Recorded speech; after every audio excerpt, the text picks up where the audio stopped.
ಕರ ಮುಗಿದು ಬೋದಿವೆ, ಕರುಣಿಸಿ ಕಾಪಾಡು ನನ್ನು. ಇಲ್ಲಿಯವರೆಗೂ ಶ್ರಮವಹಿಸಿ ದುಡಿದ ನನ್ನ ಕೆಲಸ ವ್ಯರ್ಥ ಹಾಳಾಗಿ ಹೋಗುತ್ತಿದೆ. ಇನ್ನೊಂದು ನಿಮಿಷದಲ್ಲಿ ತಮ್ಮಂದಿರ ಖರ್ಚಿಗೆ ಹಣ ಕೊಡ್ತೇನೆ ಎಂದು ನುಡಿದ ನಾನು ಅವರಿಗೆ ಸುಳ್ಳಾಗುವಂತ ಪ್ರಸಂಗ ಬಂದು ಒದಗಿತೆ. ಎಂದು ಸಾಲ ಕೊಡುವ ದನಿ ಊರಲ್ಲಿಲ್ಲದ ಕಾರಣ ಮನೆಯಲ್ಲಿದ್ದ ಆಭರಣ ಮಾರಿ ಹಣ ತರಬೇಕೆಂದರೆ ಶರಾಬ ವ್ಯಾಪಾರಸ್ಥರು ಧರಣಿ ಹುಟ್ಟಿದ್ದಾರೆ. ಅಂದಾಗ ಏನು ಮಾಡಲಿ, ಏನು ಹೇಳಲಿ?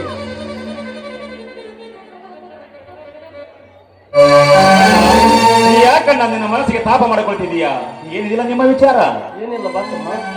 ಶಂಕರ, ತಮ್ಮಂದಿರು ರೆಡಿ ಆಗಿದ್ದೀರನಪ್ಪ? ಬರ್ತಾ ಇದ್ದೀರಣ್ಣ?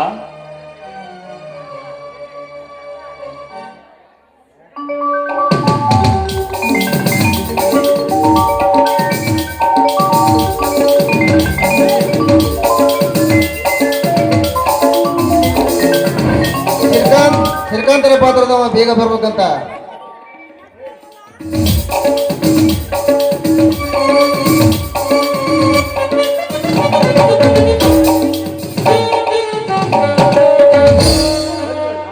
ಯಾಕಣ್ಣ ಅದೇಕೋ ಒಂದೇ ತರ ಗಡಬಿಡಿಸಿ ಮಾತಾಡಿತಾರಲ್ಲ, ಯಾಕೆ? ಯಾಕಣ್ಣ ನಮಗೆ ಕಳಿಸ್ತಿರುವ ಹಣದಿಂದ ಏನಾದರೂ ತೊಂದರೆ ಆಯ್ತಾ? ಆ ಮಾತೇ ಕೇಳ್ತೀರ್ತಮ್ಮ. ಅದು ನಾನು ಮಾಡಬೇಕಾದ ಕರ್ತವ್ಯ. ಆ ಕರ್ತವ್ಯಕ್ಕೆ ಚ್ಯುತಿ ಬಾರದೆ ನಿಮ್ಮೆಲ್ಲರ ಕೀರ್ತಿ ಬೆಳಗಿಸಿಕೆಂಬುದೇ ನನ್ನ ಆಸೆ. ಇಲ್ಲಣ್ಣ, ಈಗಿನ ಕಾಲದಲ್ಲಿ ದೊಡ್ಡ ಅಭ್ಯಾಸ ನಾವೆಲ್ಲ ಓದುವುದೆಂದರೆ ಅಸಾಧ್ಯವಣ್ಣ. ಬೇಡ, ತಮ್ಮಂದಿರಷ್ಟೇ ಓದಲಿ. ನಾನು ನಿಮ್ಮ ಜೊತೆ ಸೇರಿ ದುಡಿದು ಹಣ ಸಂಪಾದನೆ ಮಾಡಿ ಇವರನ್ನು ಓದಿಸೋಣ, ಓದಿಸೋಣ. ನಾವೆಲ್ಲ ಸೇರಿ ನನ್ನ ಜೀವಕ್ಕೆ ತ್ರಾಸು ಕೊಟ್ಟರೆ ನಮ್ಮ ಸಾಧನೆ ಎದುರು ಏನು ಬರ್ತಣ್ಣ, ಏನು ಬಂತು? ಇದೇ ಮಾತನ್ನು ಇನ್ನೊಂದು ಸಾರಿ ನಮ್ಮ ಎದುರಿಗೆ ನುಡಿದರೆ ಪರಿಣಾಮ ನೆಟ್ಟಗಾಯಿಕಿಲ್ಲ. ಮೊದಲು ನೀನು ಓದಬೇಕು, ನಂತರ ನಿನ್ನ ತಮ್ಮಂದಿರಿಗೆ ಓದಿಸಬೇಕು. ನನ್ನ ಸರ್ವ ಆಸ್ತಿಯನ್ನು ಮತ್ತೊಬ್ಬರ ಸೊತ್ತಾಗಿ ಓದುವ ಚಿಂತೆ ಇಲ್ಲ. ನಿಮ್ಮನ್ನು ಓದಿಸಬೇಕೆಂಬ ಛಲ ನನ್ನದಿದೆ. ದಯವಿಟ್ಟು ನನ್ನ ಕ್ಷಮಿಸಣ್ಣ. ಮರೆಯ ನಿಂತು ನೀನು ಬೇಜಾರುವುದನ್ನೆಲ್ಲ ಕೇಳಿಸಿಕೊಂಡೆ, ಹಾಗಾಗಿ ಮಾತನಾಡಿದೆ. ದಯವಿಟ್ಟು ನನ್ನ ಕ್ಷಮಿಸಣ್ಣ, ಕ್ಷಮಿಸು. ಹೌದು ಸರ್, ಹೌದು. ವಿಧಿಗೆ ನಾವು ಎದುರಾಗಿ ನಿಂತಾಗಲೇ ನಮ್ಮ ತಿಳಿದುಕೊಳ್ಳುವುದು. ಹಾ ತಮ್ಮಂದಿರ, ನಾನೊಂದು ತಿಳಿದ ತಪ್ಪು ಮಾಡಿದ್ದೇನೆ.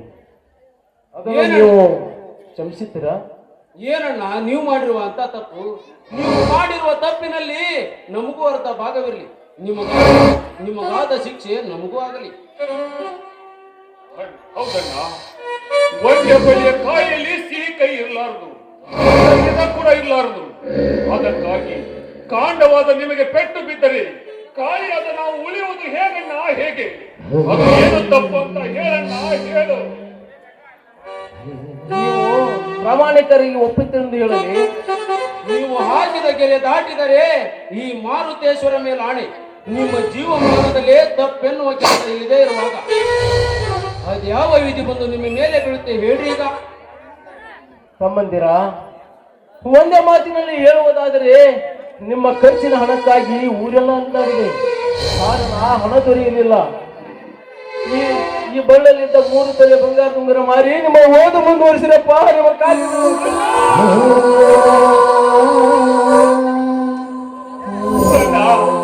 ಎಂತ ಘೋರವಾದ ಶಿಕ್ಷೆಗೆ ಗುರಿ ಮಾಡಿದೆಯೋ ನಮ್ಮನ್ನು. ದೇವರಂತಿರುವ ನೀನು ನಮ್ಮ ಕಾಲಿಗೆ ಬೀಳುವುದೇ?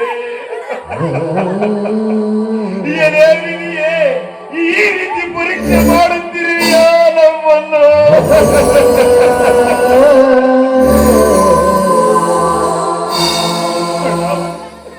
ಮಾಡಿದ ಕೂಟವನ್ನು, ಮಾಡಿದ ತಪ್ಪನ್ನು ಮಹಾಕೂಟದಲ್ಲಿ ಕರೆಯುತ್ತಾರೆ. ಕೂಡಿದ ಪಾಪವನ್ನು ಕೂಡಲ ಸಂಗಮದಲ್ಲಿ ಕರೆಯುತ್ತಾರೆ. ನೀವು ನಮ್ಮ ಪಾದವನ್ನು ಹಿಡಿದು ನಮ್ಮ ಪಾಪವನ್ನು ಎಲ್ಲಿ ಕಲಿಯುವನನ್ನ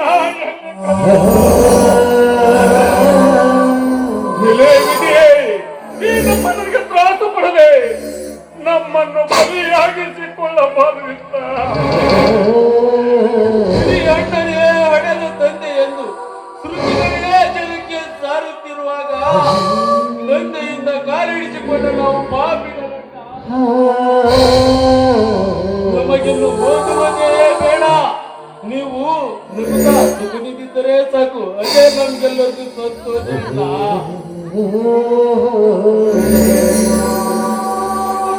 ತಮ್ಮಂದಿರ, ನನ್ನ ಮಾತನ್ನು ಧಿಕ್ಕರಿಸಿದರೆ ನನ್ನ ಮಾರುತೇಶ್ವರನೇ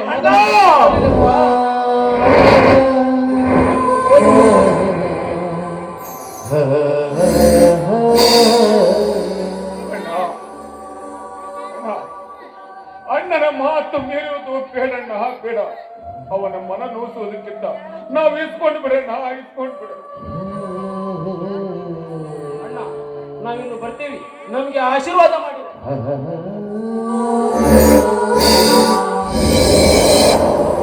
ಎದ್ದೇಳಿ ಸಹೋದರಿ, ಎದ್ದೇಳಿ. ನಾಡಿನ ಚೆಲುವೆಗಳಾಗಿ ಬ್ರಹ್ಮ ವಿಷ್ಣು ಮಹೇಶ್ವರರಂತೆ ಲೋಕ ರಕ್ಷಕರೆಂದು ವಿಖ್ಯಾತರಾಗಿ ಸಾಧುಗಳಾಗಿ 6 ಗುಣಗಳು ಅಳಿದು 3 ಗುಣಗಳು ಉಳಿದು ಮಾತೆಯಾದ ಭೂದೇವಿಯ ಋಣ ತೀರಿಸಿರೆಂದು ನಾನು ಪೂರ್ತಿಯಾಗಿ ಆಶೀರ್ವಾದ ಮಾಡಿದ್ದೇನಪ್ಪ. ಆಯ್ತಣ್ಣ, ಈ ನಿಮ್ಮ ಆಶೀರ್ವಾದವೇ ನಮಗೆ ತೀರಿಸಿದ್ದಾಗಿ ನಗನಗತ ನಮ್ಮನ್ನು ಹಾಡಿ ಹರಿಸಿ ಕಳಸಣ್ಣ. ಎಂದು ಆನಂದ ತುಂಬಿರಲೆಂದು ಸಂಬಂಧಿರಿ ನಿಮ್ಮ ಬಾಳು ಬಂಗಾರವಾಗಲೆಂದು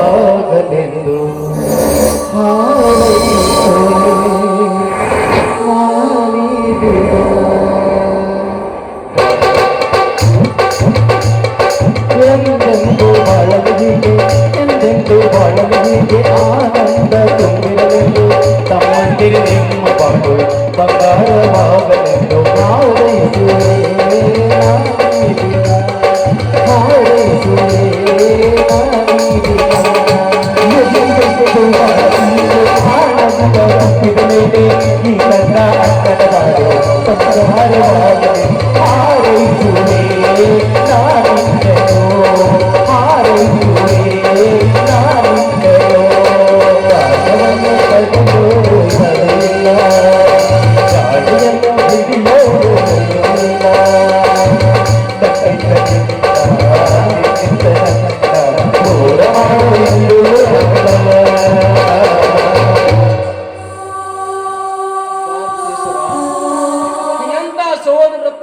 ದಯಪಾಲಿಸಿದೆ ನನಗೆಂದು. ನಮ್ಮ ಈ ಬಾಂಧವ್ಯವನ್ನು ನೋಡಿ ನಾಡಿನ ಸಮಸ್ತ ಜನರಿಗೆಲ್ಲ ಇಂಥದೇ ಭಾಗ್ಯವನ್ನು ಕಲಿಸುತ್ತದೆ, ಇಂಥದೇ ಭಾಗ್ಯವನ್ನು ಕಲಿಸುತ್ತದೆ.